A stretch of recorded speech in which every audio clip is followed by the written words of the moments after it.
Na parábola do rico e Lázaro, que é onde eu vou me concentrar mais, nós vamos falar a respeito do lugar dos mortos, ok?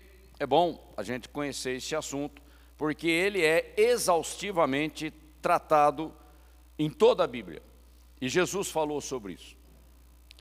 E nós já foi distribuído há algum tempo atrás, porque já houve uma pregação nossa sobre isso, mas relembrar é viver, porque vai fixando princípios na nossa vida. Nós disponibilizamos um arquivo em PDF, o melhor que eu já achei, do judeu messiânico Arnold Fruchtenbaum, um judeu messiânico que tem um ministério de ensino na área profética, ok?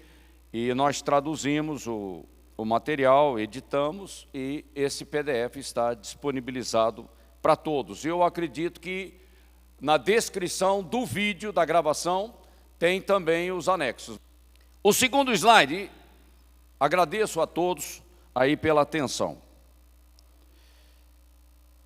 A nossa doxologia eterna de adoradores, ok? Não repare, porque o negócio é colorido, que é para, ou é para incomodar você, ou para chamar a sua atenção. Eu ainda não entendi muito bem. Ao único Deus que reina eternamente, toda glória e honra e poder. Toda glória seja dada a Ele, porque dele, por Ele e para Ele são todas as coisas. Amém? E dizendo, o tempo está cumprido e o reino de Deus está próximo, arrependei-vos e crede no Evangelho. Jesus falando ali em Marcos, registrado em Marcos 1:15. Mas buscai primeiro o reino de Deus.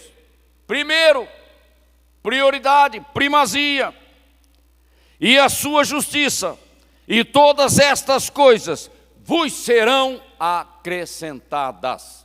Não corra atrás do dinheiro antes de Deus, não vai funcionar na tua vida. Corra atrás de Deus e Ele vai te encher de bênção. Seja como Abraão, que enriqueceu obedecendo a Deus. Não inverta a equação, porque não funciona. Não funciona. Porque o exercício corporal para pouco aproveita, mas a piedade, que é uma questão espiritual do coração, para tudo é proveitosa. Até para o ímpio é uma bênção, para o mundo onde nós estamos. Tendo a promessa da vida presente, presta atenção nas notificações, e da que há de vir. Na vida presente é a vida abundante que Deus tem para você agora. Não é na eternidade, não, é agora. E é tomado pela fé.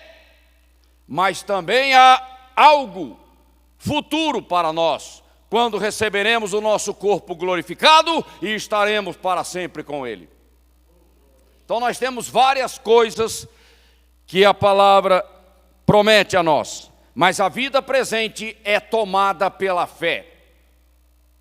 Reinar em vida significa exercer a autoridade no nome de Cristo, aqui, agora, enfrentando os demônios. É isso, ok? Respondeu Jesus, o meu reino não é deste mundo. Não tem nada a ver a natureza. Se o meu reino fosse deste mundo, pelejariam os meus servos, para que eu não fosse entregue aos judeus. É uma questão política, militar. Mas, agora, presta atenção nos detalhes da palavra. O meu reino não é daqui. Mas um dia será. Agora é a dispensação da igreja, uma nova aliança. Nós entramos primeiro na nova aliança. Depois Israel e as nações entrarão no milênio, quando ele estará fisicamente presente na terra. E depois o estado eterno. Porque o reino de Deus não é comida nem bebida. mas justiça e paz e alegria no Espírito. Sigamos, pois, as coisas que servem para a paz e para a edificação de uns para com os outros. Amém? Jesus falou, olha, o que eu vou comer? O que eu vou vestir? E como é que eu vou pagar a minha conta de luz? Não é? Não falou isso? Aprendei de mim que sou manso e humilde de coração. Eu dependo da graça, da providência de Deus, e Ele opera. Enquanto eu adoro, enquanto eu estou servindo a Deus, Ele opera todas as coisas em meu favor, porque Ele faz com que todas as coisas contribuam para o meu bem, para o bem daqueles que amam a Deus. Está lá em Romanos, ok? Vamos então, um longo passeio agora. Próximo slide. Eu vou começar o fariseu e o publicano, que é mais curto, e depois vou deixar a outra, quando nós vamos falar um pouco a respeito dos mortos. Tá bom?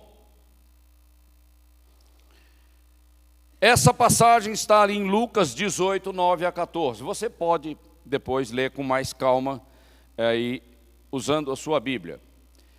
Para algumas pessoas que confiavam em sua própria justiça e menosprezavam os outros, Jesus contou uma parábola. Olha o público que ele está avisando. Gente cheia de si. Tá bom? Orgulho, arrogância, soberba. O legalismo religioso está incluído nisso. Não se esqueça, a religiosidade está nisso. 2 homens subiram ao templo. Subir ao templo significa servir a Deus de alguma forma. Orar, cantar, pregar, discipular, enfim. O Alexandre resolvendo o problema do alarme, servindo a Deus. Subiram ao templo para servir a Deus. Não interessa o que você está fazendo, né? Subiram ao templo para orar. Um era fariseu, religioso, e o outro publicano, uma classe odiada em Israel, não é? Por quê? Cobrador de impostos, odiados e rejeitados por causa de sua desonestidade e subserviência aos interesses romanos. O fariseu em pé orava em seu íntimo, ou consigo mesmo: Deus, eu te agradeço porque não sou como os outros homens. Olha como é que ele começa a oração. Roubadores, corruptos, adúlteros, nem mesmo como esse cara aqui, esse publicano que aqui entrou aqui, deve ser um invasor, um infiltrado. Isso é jeito de orar? Esquisito, né? Com toda aquela arrogância, eu sou melhor do que eles. Jejuo 2 vezes por semana, aí vem o legalismo, né, do religioso. Dou o dízimo de tudo quanto ganho, será mesmo? Bom, ninguém foi conferir, né, para ver, né, mas ele falou que sim. Entretanto, o publicano ficou à distância. Você vê que ele está até envergonhado, né? Fica lá no fundinho da igreja, lá tem até medo de chegar perto do altar e ser expulso daqui.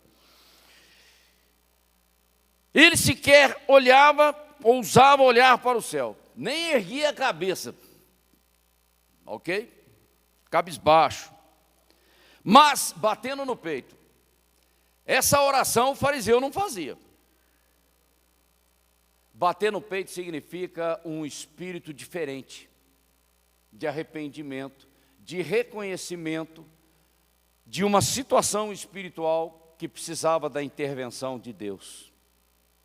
Nós vamos falar sobre isso.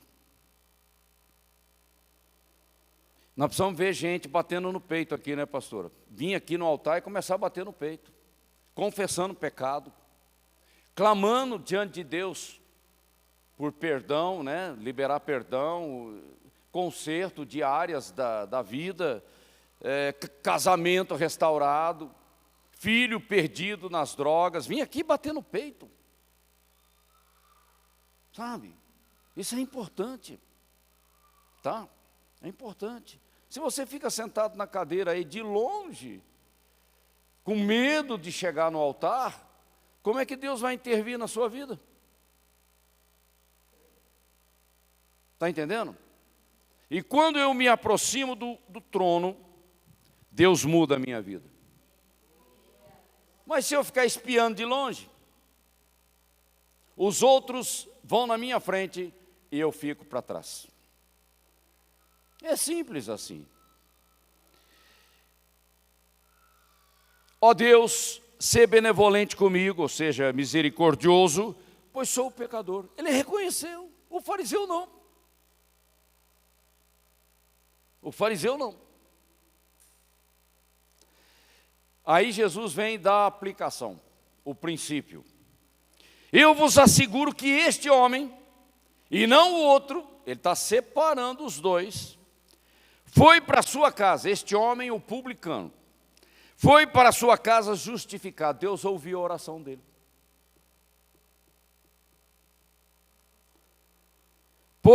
Porquanto todo aquele que se vangloriar será desprezado. Deus se levanta contra aqueles que se vangloriam. Ele se levanta contra, não é nem o diabo, é ele. Tá? Será desprezado, mas o que se humilhar será exaltado. Deus se levanta contra o orgulho, porque é um espírito demoníaco. Está lá em Tiago 4:6, Provérbios 3:34, 1 Pedro 5:5, falam a mesma coisa. Deus resiste ao soberbo, mas Ele dá graça ao pobre de espírito, ao humilde e manso de coração. Está entendendo como Deus trabalha? E mais uma coisa para chamar a atenção de vocês. Deus, Ele tem bronca especial de escarnecedores. Aí é a mão pesada dele. Quantos têm morrido por blasfemarem contra Jesus? Muitos. Tá? Que é mais grave ainda, né? Que o orgulho enlouquece, aí fica completamente endemoniado. Está lá em Provérbios 19:29, se você quiser conferir. E Deus é quem vivifica aqueles que têm o coração quebrantado. É assim que Deus estabeleceu a maneira como Ele trabalha. E não com arrogância, com soberba. E no livro de Salmos, lá no Salmos 139, 23, 24, sonda-me, ó Deus.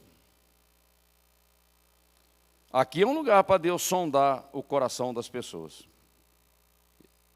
Chega perto do altar, chega perto de mim. A luz de Cristo me ilumina e ilumina as trevas que estão no meu coração. Não adianta, Ele é luz. Não é? Sonda-me, vê se há em mim alguma coisa que não presta, que não tem nada a ver com a nova aliança, que não edifica nada na vida de alguém, nem na própria vida, na minha própria vida, muito menos na vida de outra pessoa. Veja bem, eu sou livre para ser uma bênção, é esse o princípio da palavra. Você não é livre para ser auto-abençoado, isso não existe. Eu sou livre para tocar vidas. Foi isso que Jesus fez. E é exatamente esse o chamado do discípulo. Ser livre, não levar para o lado pessoal, não reagir de maneira inadequada, não ficar alimentando ponto cego. Ser livre. E aí você vai orar pelas pessoas, você vai evangelizar, você vai tocar vidas, você vai orar por enfermos, você vai expulsar demônios. Normal. Ok? Mas se você tem... A pastora usou um termo aqui, pensamentos marcados. Às vezes eu demora para gravar. Pensamentos marcados. Toma cuidado com esse tipo de coisa. Aliás, eu estou ansioso, viu, pastora, pela tua pregação no domingo. Introduzindo um novo assunto onde você vai mexer com a alma das pessoas. Mas qual o sentido de falar da alma das pessoas? Por causa do discipulado, por causa da grande comissão. As implicações que isso tem e que Deus te dê muita sabedoria para trazer o assunto numa nova visão, viu, pastor? Porque falar de Augusto Cury e de outras coisas, nós já falamos tantas vezes aqui, né? Libertação e tudo mais. Mas nós estamos precisando de uma coisa, um breakthrough, né? Aquele negócio que vira a página e começa uma coisa nova na nossa vida. O próximo slide para a gente encerrar esse assunto, então. O fariseu e o publicano vão ver algumas aplicações para nós, cristãos, que se chamam pelo nome de Cristo. Vamos trazer para nós. Evidentemente, você pode encontrar mais aplicações, mas eu trouxe essas para a gente fechar a nossa ministração aqui. Humildade diante do único Deus exaltado eternamente. Como é que a criatura quer ser orgulhoso diante de Deus, que é a fonte de tudo? É simplesmente um ato de loucura. Mas a serpente enganou Eva e enganou Adão. Né? Então, a gente tem que ficar esperto. Humildade para arrepender-se diante do único Deus que é santo. É lógico. O fariseu ficou falando assim, eu sou melhor do que ele. Ele estava se comparando entre pessoas. Compara com Cristo, que aí você vai ver se você passa na balança de Deus. A solução de Deus é eficaz para os pobres de espírito. Está lá no Sermão da Montanha. Aliás, o Sermão da Montanha começa com ele. Porque dos tais é o reino de Deus. O orgulhoso não entra no reino de Deus. O orgulhoso não prospera no discipulado. O orgulhoso não vai ser chamado para o ministério. E não vai frutificar. Ele vai empacar na vida. O máximo é que ele vai ser um crente carnal. É o limite para ele, é o teto. Não dá, né? Então, cuidado. E você pode encontrar referências aí, com relação aos pobres de espírito, Mateus 5:3, Lucas 6:20, Salmos 34:18, Salmos 51:17, apenas para consolidar o ensino. A plenitude de Cristo é para os quebrantados de coração. O diabo veio para quê? Roubar, matar e destruir, não é isso? Está lá em João 10:10. Mas Jesus veio para que vocês tenham vida e vida plena, vida abundante. Mas essa plenitude de Cristo, que é ser cheio do Espírito Santo, que é o fruto do Espírito Santo na sua maior dimensão, só é possível para corações quebrantados. É simples. Você quer prosperar com Deus? Você quer crescer no ministério? Tenha um coração quebrantado diante do Senhor, o cabeça da igreja. Aí você vai entrar pela porta da exuberância. O Pai procura por corações incendiados.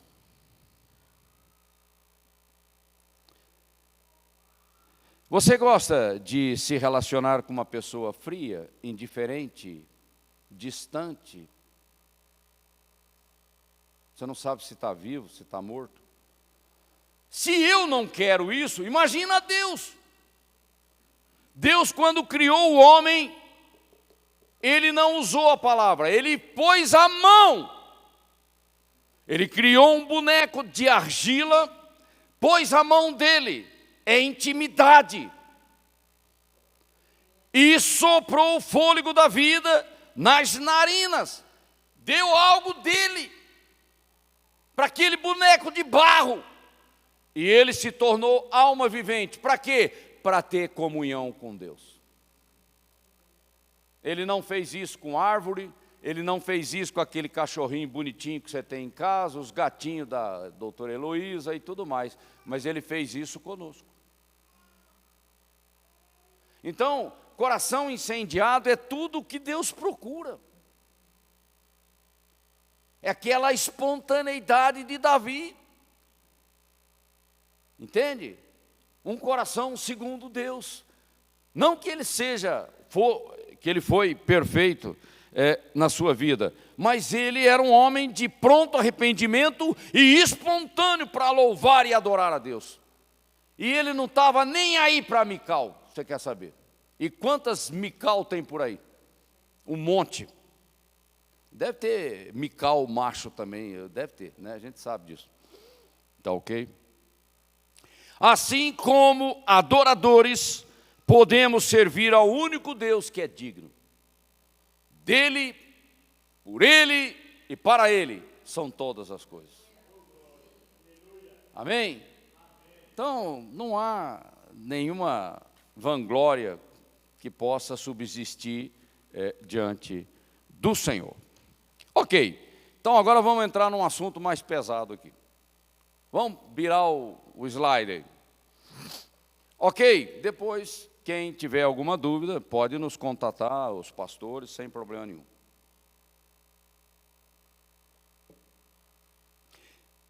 Cuidado, não faça confusão com os termos, porque aí você não vai saber interpretar o texto bíblico, e aí vai trazer confusão na tua vida.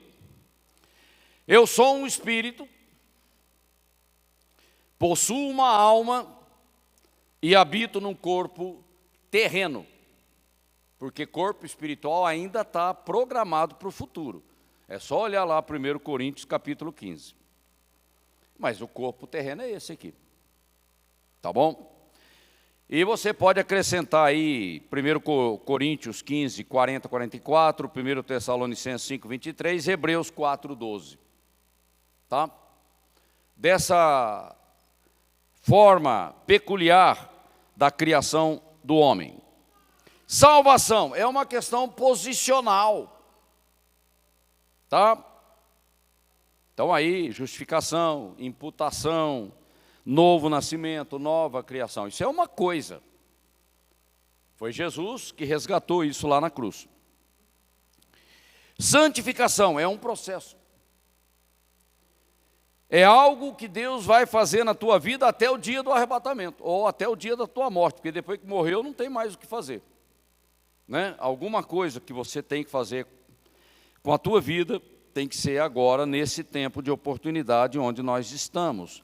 E Deus vai fazer com que você seja santo no caráter, que você frutifique, que o fruto do Espírito esteja na tua vida e que você seja maduro para ser um canal nas mãos de Deus. Receber a vida eterna é a vida do tipo de Cristo. É algo que o Espírito Santo introjeta no teu espírito recriado. Isso aí só Deus pode fazer isso. Nenhuma religiosidade consegue fazer isso. Eu não vou entrar no mérito aqui, mas os versículos estão aí, vocês podem depois olhar. Ver o reino, que eu vou trazer a conversa agora para o reino, é isso que eu estou querendo aqui. Jesus falou, olha, se você não nascer de novo, você não vê. Então, começa por aí. Se você não nascer de novo, você não entra. Foi o que Jesus falou com Nicodemos. Ver o reino envolve arrependimento. E sem humildade não tem arrependimento. Então são coisas que o pobre de espírito, né, que se quebranta diante de Deus, aí o Espírito Santo abre o entendimento. Para você entender. E ver o reino significa metanoia. Uma nova estrutura de pensamento para entender as verdades espirituais do reino de Deus. Ok? o espírito da nova aliança, que é a mentalidade de Cristo. Entrar no reino. Aqui você fala de usufruir das bênçãos do reino de Deus, das expressões que o reino de Deus tem. Na dispensação da igreja, o reino está dentro de mim, pelo novo nascimento, pela habitação do Espírito Santo em meu espírito recriado. E é Ele que me traz entendimento das coisas de Deus, ok? Mas, isso é salvação, você usufruir das coisas da maturidade cristã. É você frutificar, é o discipulado. Tudo isso no tempo da igreja. A plenitude da vida abundante. Entrar no reino. E Romanos 12, 2, ele diz a respeito da metanoia, para você conhecer e experimentar a perfeita vontade de Deus, que é a vida plena de Cristo. Quantos crentes estão na igreja há muitos anos e não têm entrado profundamente no reino? Fico ali beirando a porta. Tá bom demais. Cuidado, é para entrar. É aquilo que Ezequiel diz, né? Mergulhar no oceano do Espírito. As profundidades das riquezas de Cristo. Isso não tem limite para nós. Tá bom? Mas entrar no reino também tem a ver com o milênio. Aí é outra expressão do reino de Deus. Tá? E para entrar no reino de Cristo na terra, você tem que passar ali por Mateus 25, 31. Julgamento de bodes e ovelhas. Já é um dos julgamentos pelos quais os homens terão que passar, os sobreviventes da tribulação. O arrebatamento também, para o ímpio, vai ser um tipo de julgamento, porque vai ficar para trás. Ok? Então a gente vai vendo. O trono branco aí é o juízo final. Aí já se trata de uma definição da eternidade daqueles que creram ou não creram em Cristo. No caso, o trono branco para os ímpios e os incrédulos. Ok? Só chamando a atenção de vocês, porque muita gente faz confusão com essas coisas. E sabe por que eu resolvi falar isso? Porque quando você entra na internet, a internet é um lixo, que é um negócio terrível. E eu fiquei vendo alguns pastores que são do movimento puritano fazendo uma confusão tremenda. E o canal do cara está cheio de seguidor. Eu falei, mas como é que pode vender mentira e ainda ter seguidor? Caramba, a ovelha tem que estar cega, né, para não entender isso aqui. Fazendo uma confusão entre salvação e reino. Tá? Precisa tomar cuidado, você tem que ter uma escatologia boa, porque senão você começa a falar bobagem. Tá? Pós-tribulacionista, mesma coisa. Né? Começa a confundir tudo. E, só para citar um cara famoso, John MacArthur, um grande teólogo hoje, com um seminário enorme lá nos Estados Unidos. Né? Ele vem com esse papo de salvação pelo senhorio. É outra conversa fiada também. Precisa tomar cuidado, porque a gente fica exposto a esses ensinos sem discernir direito as coisas. Toma cuidado, tá? Mas do outro lado da salvação do senhorio, você tem o movimento da graça livre, que aí acaba caindo num outro extremo. Então a igreja, as ovelhas, ficam expostas a essas coisas sem saber discernir as coisas. De um lado, uns calvinistas meio xarope da cabeça, do outro, uns meio legalistas, e fica assim. e a gente não consegue discernir bem essas coisas. Eu trouxe só para incomodar vocês. O outro slide, trabalhando ainda a questão da confusão. Não confunda as coisas. Posso afirmar que sou salvo? Pode, porque Paulo fez isso. Porque se não pode, Paulo pecou então. Estava mentindo. Ok? Então não vou nem entrar no comentário. Está lá os versículos, vocês podem consultar. Algo diferente acontece quando somos salvos? Claro que sim, o novo nascimento, uma nova criação. Pronto. Transformados de glória em glória até a semelhança de Cristo, a estatura de varão perfeito. Se estáis sem disciplina, é porque você não é filho, você não nasceu de novo, você é bastardo. Eita, né? O mineirinho aí agora, ele falou, opa, agora pegou, né? Tá certo? A correção de Deus, que é a tristeza que me leva para o arrependimento, ela produz vida. E só filho tem isso. O bastardo não tem. O bastardo, ele apanha na vida, ele perece no deserto e se bobear vai para o inferno. É isso. Nem todos entrarão no reino. Mas quem que vai entrar então? Cuidado com os puritanos, viu? Quem vai entrar no reino? Está falando de pessoas. Ok? Mas de que reino você está falando? Se você não sabe discernir as coisas, você confunde tudo. O reino milenar é uma coisa. O reino de Deus que está dentro de mim, a nova aliança, é outra coisa. De qual reino você está falando? Caramba! Não sabe discernir as coisas? O reino milenar, nós não vamos entrar, porque nós já entramos. No reino milenar, nós vamos reinar com Cristo nos corpos glorificados. Eu não vou entrar, eu já sou, eu faço parte do reino. Tá? Então, se você não consegue discernir e fica ouvindo esses youtubers aí que só fala bobagem, né? Você vai ficar confuso. Tá? Eu fiquei indignado, porque está cheio de gente falando essas bobagens. Mas eles têm aparência de piedade, viu? Nossa, o cara tem cara de crente. Cara de crente, mas só isso não basta. A salvação é um dom de Deus. Somos salvos pela graça. A salvação conquistada para nós por Cristo na cruz do Calvário é um dom. É uma dádiva, é um presente, você recebe, mas recebe como? Pela fé.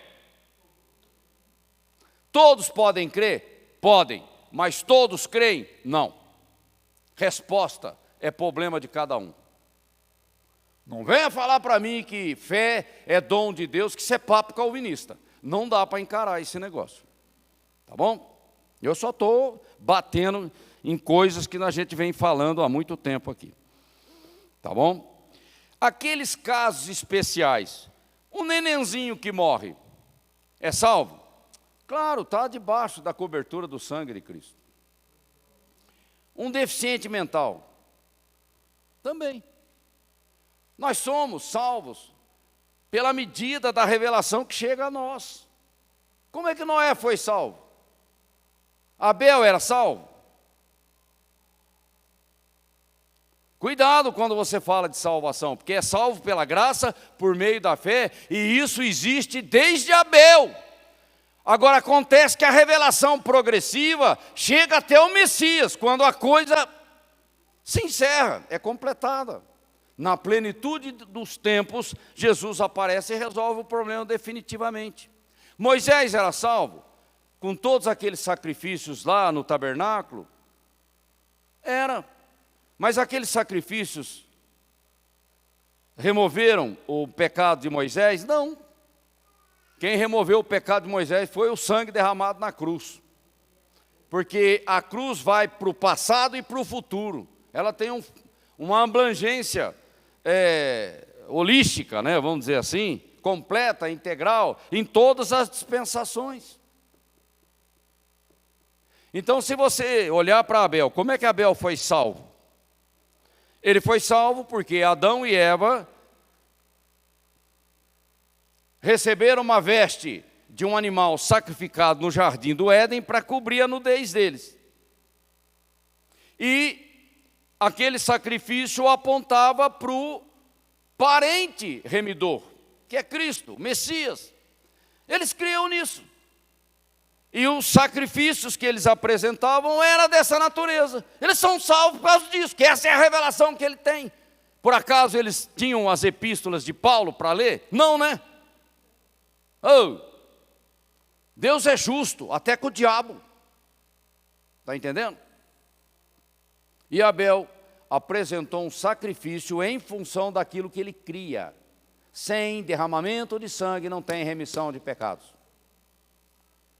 Caim não. Caim não. Vocês estão entendendo? Então, precisamos tomar cuidado. Quando você fala de salvação e você olha para o plano redentivo completo. A expressão do reino de Deus através da nova criação, o corpo de Cristo, é algo fora da curva. Nós já estamos na nova aliança. Israel ainda não. Deus ainda vai tratar com eles e vai completar a velha aliança conforme profetizado em Daniel 9.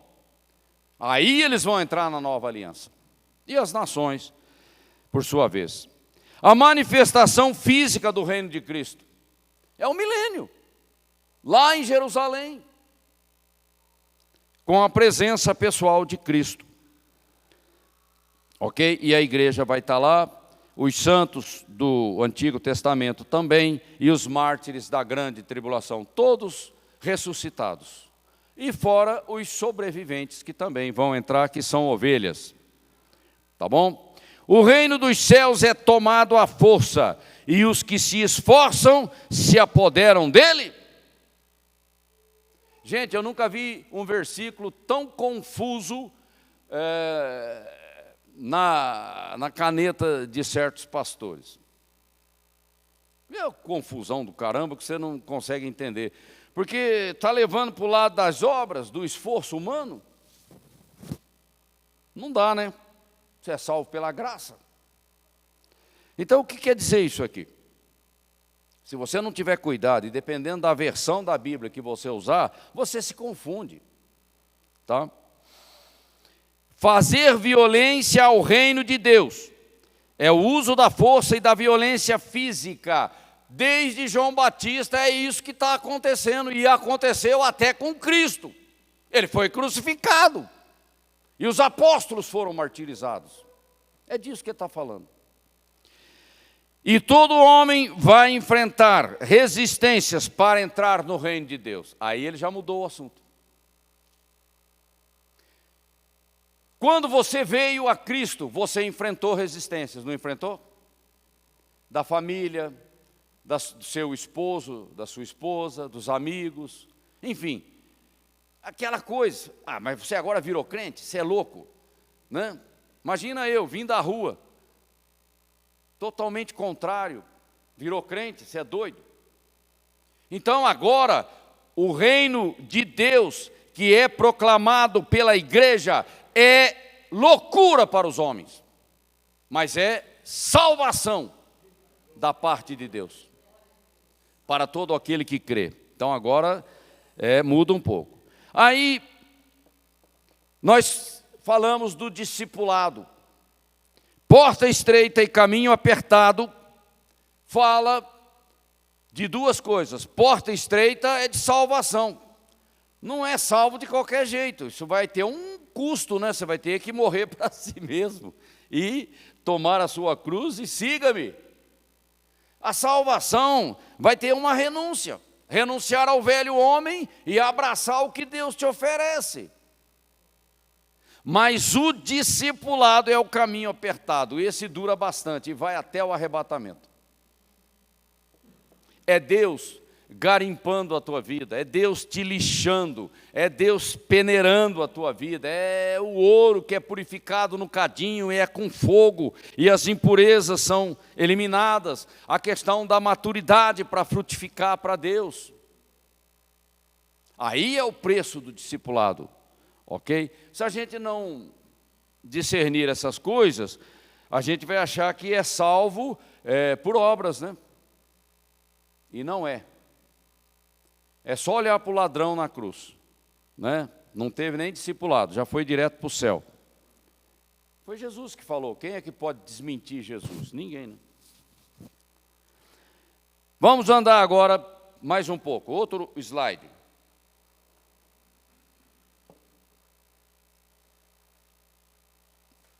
Essa passagem de Lucas 16, na verdade, não é bem uma parábola, tá? Não é muito correto se referir a essa passagem como uma parábola. Na verdade, é um ensino de Jesus falando de coisas reais. Ele citou seio de Abraão. Abraão é uma pessoa, todo mundo conhece. Ele citou Lázaro, que é um nome próprio. Parábola não tem isso, tá? Mas só alertando vocês. Jesus está ensinando aqui sobre a realidade dos mortos, pessoas que morreram. E aqui o contexto vai de Adão até a ascensão de Cristo. É esse período da história humana que é contemplado. Mas vamos lá. O Sheol, o Hades e o inferno são mais ou menos sinônimos. Um está no hebraico, o outro está no grego, e o outro, inferno, nem existe. Isso existe na língua inglesa, tá? Ele tem compartimentos. Para os homens, é o seio de Abraão, aqueles que estão sendo consolados e morreram na fé, foram salvos. E tem o lado iníquo, que é fogo queimando e sofrimento e tormento. Esse é o verdadeiro Sheol ou Hades. É onde as pessoas estão sendo penalizadas. Mas nós temos também as expressões Abaddon, ou poço sem fim, fosso, poço sem fim, ou cova. Depende do versículo que você usa. Tá? E os anjos caídos? Aonde eles estão? Eles estão lá no Sheol, mas só que em outro compartimento. Não está tudo junto e misturado não, porque isso não existe. Abismo é um compartimento do Hades, que a gente chama de mundo inferior ou sem fundo, são para anjos caídos. Tá aí as passagens que mostram essa realidade. E a gente vê lá em Apocalipse demônios sendo liberados do abismo. Então tem coisa lá, né? Tá certo? Tártaro já é outro compartimento. Esse aqui tem a ver com os anjos que abandonaram o seu domínio ali em Gênesis capítulo 6, na época do dilúvio, de Noé. Eles estão aprisionados aguardando o trono branco. O trono branco não, aguardando ser lançados no lago de fogo, que é depois do trono branco. Eu só estou relembrando coisas que a gente já falou aqui e está aqui na apostila que nós disponibilizamos. Ele está no centro da terra, nas partes inferiores da terra, no coração da terra. Está aí os versículos. Então, o inferno, para a gente usar uma expressão que a gente conhece, é para baixo. O céu é para cima. Tá? É uma situação temporária. Você está no inferno aguardando ser lançado no lago de fogo. Porque o próprio Hades será lançado no lago de fogo depois do trono branco. A morte e o Hades foram lançados no lago de fogo. Está lá em Apocalipse 20. Tá bom? O lago de fogo é a solução final, é o juízo final, inclusive para a morte e para o Hades, que serão lançados lá. Agora, O Hades a gente entende. São espíritos que estão lá no Hades. Né? Você vai ter tanto anjo quanto pessoas, compartimentos separados. Mas e a morte? O que é a morte?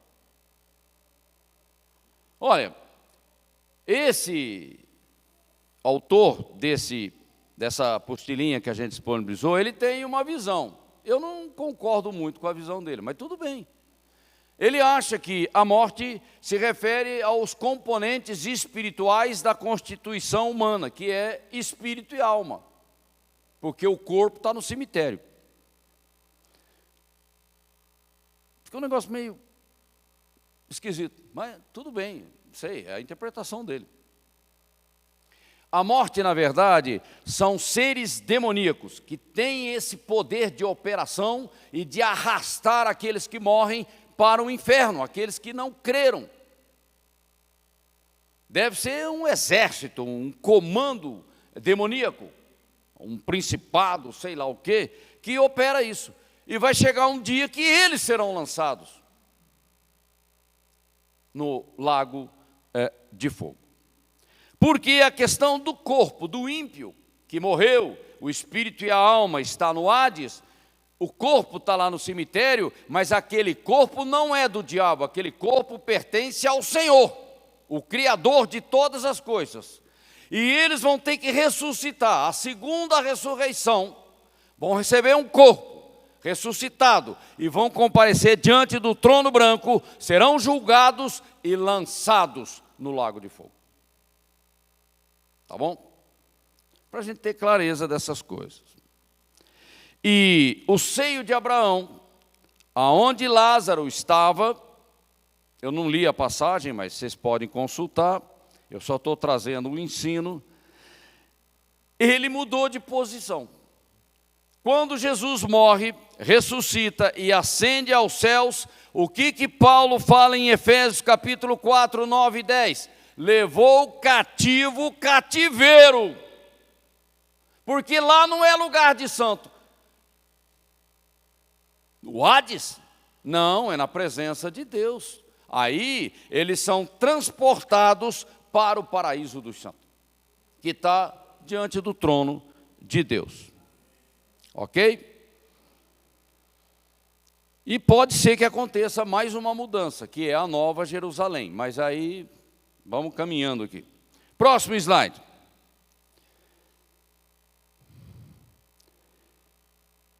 O período de Adão até a morte, ressurreição e ascensão de Jesus. Cobertura temporária dos sacrifícios do Antigo Testamento. Cativeiro não é o céu, né? Porque o que diz a passagem de Lucas? Estava lá no seio de Abraão, aquilo é um cativeiro, porque está lá para baixo, não está na presença de Deus. Ok? Os espíritos e as almas estão lá, sendo consolados, mas lá não é lugar deles. Custou o sangue de Cristo para transportar esse lugar para o céu. Porque sangue de bode, de animais, não remove pecado.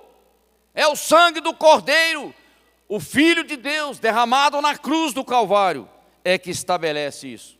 E é na sua ressurreição e ascensão. Ele leva cativo o cativeiro. Ok? No seio de Abraão estavam sendo consolados, mas a questão do corpo ainda está pendente. Onde está o corpo de Noé? De Abel?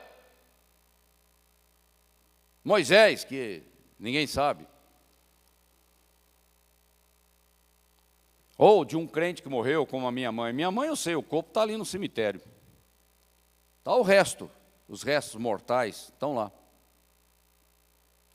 Esse corpo pertence a Deus. É do Senhor. Ok? E esse corpo, ele tem que ressuscitar. Porque lá no seio de Abraão, você tem só o espírito e a alma. Mas e o corpo? Ninguém é completo sem o corpo. Senão vira mula ambulante. Não, isso não existe. Fantasma, isso não existe. Tá? Então, o corpo é uma questão do ciclo da primeira ressurreição. Eu tenho falado tanto sobre isso. E se você não tiver compreensão disso, você se confunde em escatologia. Tá? O ciclo da primeira ressurreição só começa com Cristo, o primogênito. Aí depois vem a igreja no arrebatamento. Aí no final da tribulação, antes do início do milênio, você tem os santos do Antigo Testamento e os mártires da grande tribulação. Esse papo pós-tribulacionista é uma grande mentira. É só estudar a Bíblia que você começa a entender as coisas. Tá? Aí você pergunta para mim, quais os pontos que estão fora da curva? Enoque e Elias, eles morreram? Não, né? Então como é que eles estão no céu? Bom, isso é com Deus. Quando chegar lá, você pergunta para ele como é que foi isso. Porque a Bíblia não fala. Né? As duas oliveiras que o Senhor tem, ele cuida. Elas vão aparecer depois? Vão. Serão mortas? Serão. Se for Moisés, já morreu uma vez, vai morrer uma segunda, né? Agora, se for Enoque e Elias, nenhum dos dois morreu. E eu não vou ficar aqui brigando se é Enoque, se é Elias, se é Moisés, sei lá quem, né? Não vou perder meu tempo com isso, tá?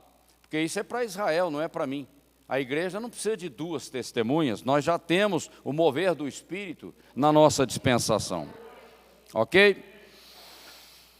E a questão do corpo é resolvida no arrebatamento, começa pela igreja. Mas os sobreviventes da tribulação, eles não vão conhecer esse ciclo da ressurreição, porque eles vão entrar em corpos naturais no milênio e vão repovoar a terra. E os sobreviventes do milênio, coisa que teólogo às vezes não fala, porque não é só sobrevivente da tribulação, é sobrevivente do milênio. Eles vão entrar no estado eterno, novo céu e nova terra, e vão recriar de novo. Mas aí numa dimensão mais aperfeiçoada ainda. Talvez parecido com Adão e Eva no jardim do Éden antes da queda. Talvez até mais, né? Aí eu não vou entrar no mérito, porque a Bíblia também não fala muito sobre isso. Mas eles estarão lá. Ok? Permanece até o trono branco a questão dos mortos, os iníquos, os ímpios, aguardando o trono branco. Está lá. Caim está lá até agora. A igreja vai passar pelo arrebatamento, nós vamos passar pelo milênio e o Caim continua lá. No final do milênio, quando é colocada a questão do trono branco, o Caim vai ressuscitar num corpo e vai comparecer diante do juiz, que é Jesus, porque foi dado a ele o poder de julgar vivos e mortos. A segunda ressurreição é para a condenação eterna. Então, o corpo vai ter que comparecer diante do juiz. Não é só o espírito e a alma, não. Não vem com esse papo de espiritismo e não sei o quê, isso aí é conversa mole. Tá? O espírito, a alma e o corpo têm que comparecer diante do juiz. Vai ser assim com a igreja, vai ser assim com eles também. Mas é uma ressurreição diferente da nossa. Julgado segundo as suas obras. Deus é justo. A igreja vai passar pelo tribunal de Cristo. As nossas obras serão julgadas, dos ímpios também. E eu digo mais, aqui eu não quero estabelecer nenhum dogma, mas é uma especulação minha. Quando você sair do tribunal de Cristo, você sai com uma posição no reino. Eu não estou falando de salvação, tá? Porque senão vocês vão me confundir aqui. Né? Não dá. Mas posição no reino. O Ney vai ter a mesma posição no reino do que o apóstolo Paulo? Não, né? Com certeza não. Olha o que esse homem fez e o que eu estou fazendo. Está entendendo? Mas é posição no reino, não é salvação. Salvos pela graça, está tranquilo. Ok? E no inferno? O fogo é o mesmo para todos?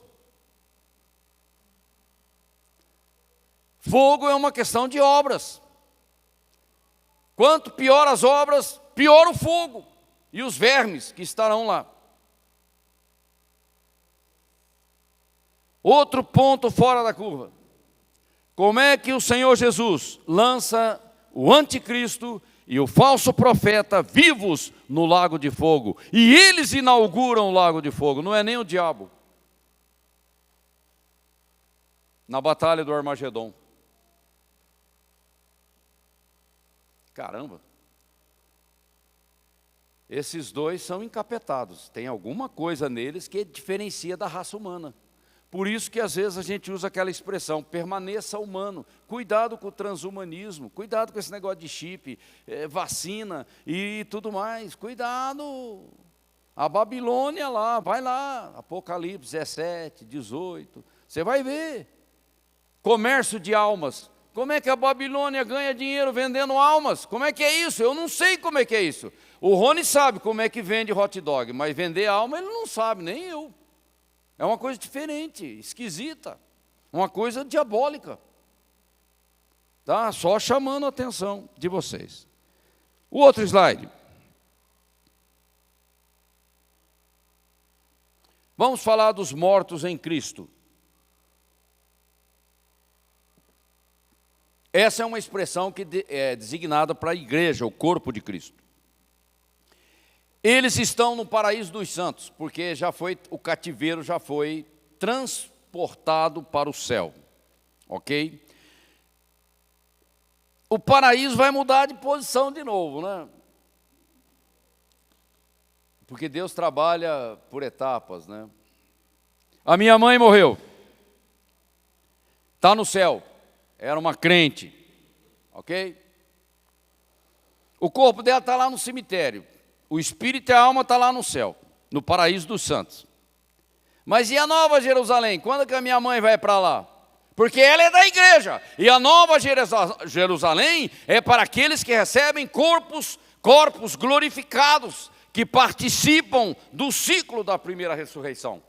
Então envolve o Antigo Testamento, a igreja e os mártires da tribulação. Essa é a Nova Jerusalém. Por isso que João diz, bem-aventurado aquele que participa da primeira ressurreição. Então é a Nova Jerusalém que são as moradas que Cristo tem para o seu povo. Tá?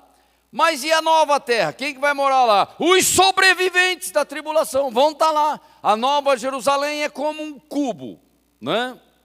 Vamos imaginar que isso aqui é a Nova Jerusalém, um cubo de 2.200 quilômetros.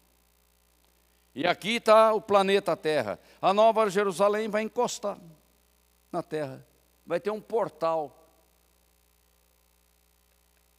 E as nações trarão sacrifícios de adoração e louvor àquele que está assentado no trono, Deus e o Cordeiro. Isso é a Nova Jerusalém. A Nova Jerusalém é a morada daqueles que participaram do ciclo da primeira ressurreição. O novo céu e nova terra é para os sobreviventes. Não vamos confundir as coisas. Tá? O terceiro céu está acima da terra, acima do primeiro céu, acima do segundo céu. É daqui que Deus governa eternamente, né? Numa posição de soberania. E o arrebatamento da igreja é um ponto fora da curva. Mortos em Cristo significa uma dispensação específica à igreja, o corpo de Cristo. No arrebatamento, Moisés vai ser arrebatado? Não, não vai não. Nem Davi, nem Samuel. É a igreja. Tá? Depois, no finalzinho da tribulação, antes de entrar no milênio, aqueles 30 dias mais 40 com 1.260, dá 2.335, é ali que Jesus está administrando a implantação do seu reino. Mas nós vamos para Nova Jerusalém. A minha mãe vai para Nova Jerusalém. Porque o paraíso dos santos ainda não é a nossa residência final. Tá? O tribunal de Cristo é para a igreja. Moisés não vai aparecer lá no tribunal de Cristo. Somos nós. As bodas do Cordeiro, quem é que vai casar com Cristo? Moisés vai casar com Cristo? Não. João Batista? Não.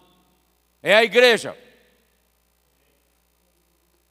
João Batista é apenas amigo do noivo. Só isso. Tá? Os mártires da tribulação fazem parte da igreja? Não! A igreja se encerra no dia do arrebatamento. O último que completar a plenitude dos inscritos, acabou a dispensação da igreja, não entra mais ninguém. Se a gente não tiver clareza disso, a gente mistura tudo, e aí você não sabe quem é quem. Por isso que eu não gosto de perder meu tempo com o pós-tribulacionismo, porque eles fazem uma lambança que depois ninguém entende bem o que eles estão querendo dizer, porque eles não conseguem diferenciar nada com nada. Põe tudo num saco e vira aquele balaio. Isso não é teologia, isso é coisa de torcida organizada. Tá? O ciclo da primeira ressurreição, como primogênito, Cristo. Né? Depois os santos da igreja, no arrebatamento. Os santos do Antigo Testamento e os mártires da grande tribulação. Aí fechou o ciclo. Só fica uma dúvida. E se morrer um crente no milênio? Como é que fica? A Bíblia fala disso? Só tem um versículo em Isaías que pode dar a entender esse tipo de coisa, mas eu não tenho certeza. Porque se o crente salvo morrer no milênio, como é que ele vai entrar na primeira ressurreição? Que ela já aconteceu? O tribunal de Cristo já aconteceu? Não sei, eu fico meio na dúvida. Isso aí realmente, a Bíblia não é muito clara a respeito disso. Agora, bode morrer no milênio não tem problema. Ele vai para o Hades e espera o trono branco. Tá? Mas depois vocês podem pesquisar, quem sabe vocês acham a resposta. Tá? Mas de qualquer maneira, para nós, igreja, interessa chegar no arrebatamento. Porque as outras coisas não dizem respeito à igreja. A gente tem que ser objetivo, tá? Próximo, estamos indo para o fim.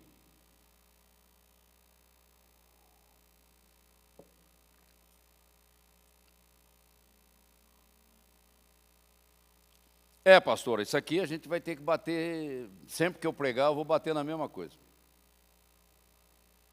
Vigiai e trabalhai. Só vigiar não adianta, né? Precisa trabalhar, né? Aliás, a palavra vigiar já envolve servir, tá? É que a gente tem que ser repetitivo para ser claro, senão não fixa o entendimento. Ganhar a minha cidade para Cristo é a nossa Jerusalém, né? Assim, falando em termos de geopolítica. Há uma grande multidão para ser salva. 8 bilhões de pessoas na Terra, e a maioria é incrédula. Né? Edificando uma igreja para o arrebatamento, ganhando almas, discipulando almas, para que elas sejam arrebatadas. E eu tenho que estar integrado na visão profética.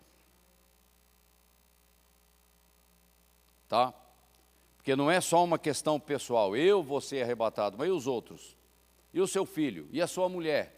E é aquele parente seu chato pra caramba, como é que vai ser? Ele vai ficar para trás? Vai conhecer o anticristo? Pode perecer na tribulação e ir queimar no inferno? E você chega diante de Cristo e Cristo vai falar assim, e aí, o que você fez?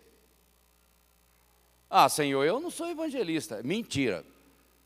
A grande comissão é para a igreja, não é para algumas pessoas, não é só para o pastor Pérez.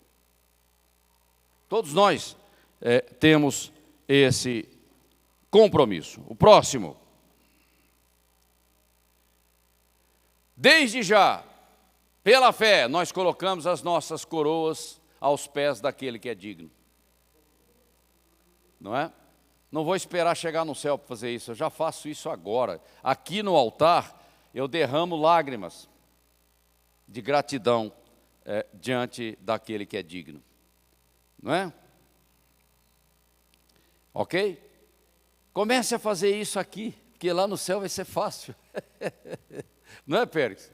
Vem aqui no altar, põe o seu coração aos pés dele aqui, faz igual Madalena, sei lá, né? Maria, irmã de Marta, começa a praticar aqui no altar, entrega para ele. Lá no céu vai ser, nossa, vai ser moleza, porque você já está acostumado a fazer isso, já está dentro de você. Agora, não tenha vergonha. Vergonha, timidez, está ligado a egoísmo. E isso tem a ver com Lúcifer. Por isso que o crente não tem problema de vir aqui no altar e chorar aos pés do Senhor. Para ele isso é normal. Ele foi resgatado, ele estava no mercado de escravos. Jesus foi lá e comprou ele. E você não tem gratidão diante disso, porque você ia queimar no inferno. Não é? É isso. E o último slide, vamos nos levantar.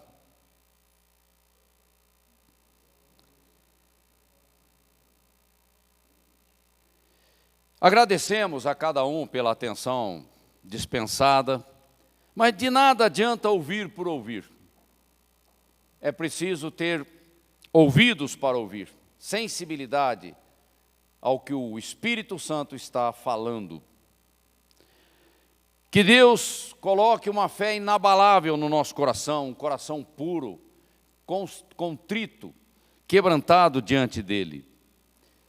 Que o Espírito Santo nos incendeia para servir, e nós servimos a Cristo amando a sua vinda. Que isso aí está junto, não está separado. E o Senhor diz, sim, a minha vinda próxima está. E a igreja responde, Maranata, vem Senhor Jesus. Aleluia. Glória a Deus. Levante a sua mão, uma mão de fé, uma mão que procede de um coração quebrantado. Pai, provoque uma revolução intensa, profunda na minha vida. Vira a página da minha vida, Senhor. Não me deixe no engano. Não me deixe iludido comigo mesmo. Mas leva o meu coração até aos teus pés. Um espírito que se mexe dentro de mim. Me leve aos pés daquele que é digno. E rendido aos teus pés, Senhor, eu quero ser um vaso de honra na tua casa. Eu quero ser um canal desobstruído para cumprir a grande comissão na terra no tempo da minha vida. Eu quero te amar todos os dias da minha vida, até que o Senhor venha me buscar. Deus coloca uma unção diferenciada na minha vida para ganhar almas para Cristo. Abra portas para que eu possa entrar por estas portas e ganhar vidas para ti. Não na minha força, mas na virtude do Espírito. E nós da igreja nos comprometemos a discipular essas pessoas, a cuidar delas, para que elas estejam em pé quando Cristo voltar. E toda a honra, Senhor, tomaremos o cuidado de dar toda a honra e toda a glória a Ti. E sozinhos não conseguimos cumprir a grande comissão. Somos uma equipe, somos uma família, nós cooperamos entre nós, para que o Espírito Santo seja bem-sucedido neste trabalho tremendo, que é uma grande colheita para Cristo no tempo do fim. Ó Deus, nós abençoamos cada vida que aqui está, e profetizamos um tempo novo, um tempo de unção, um tempo de avivamento no teu coração. um tempo de muitos frutos, frutos que permaneçam para a glória do Senhor na tua vida. Quebramos todo o mal do inferno contra ti, todo o dardo inflamado do inferno que é lançado contra ti agora na autoridade do nome de Cristo, nós quebramos e aniquilamos. E dizemos, sê tu uma bênção, sê tu uma bênção, nas mãos do Espírito Santo. Em nome de Jesus. Pai, que o teu amor, esse amor provado, tremendo, esteja fortalecendo o nosso coração, coração de adoradores na tua presença. Que a graça do Senhor nos fortaleça a cumprir a grande comissão, a fazer aquilo que Ele sempre fez e está fazendo através da igreja. E que o Espírito Santo nos console, nos encoraje, que o Espírito Santo nos empodere, ó Deus, para realizar tudo aquilo que o Senhor quer na nossa vida, no tempo da nossa vida. Em nome de Jesus, nós profetizamos uma igreja cheia e incendiada para ti. Que Deus te abençoe e você tenha uma ótima semana. Vá com o Senhor.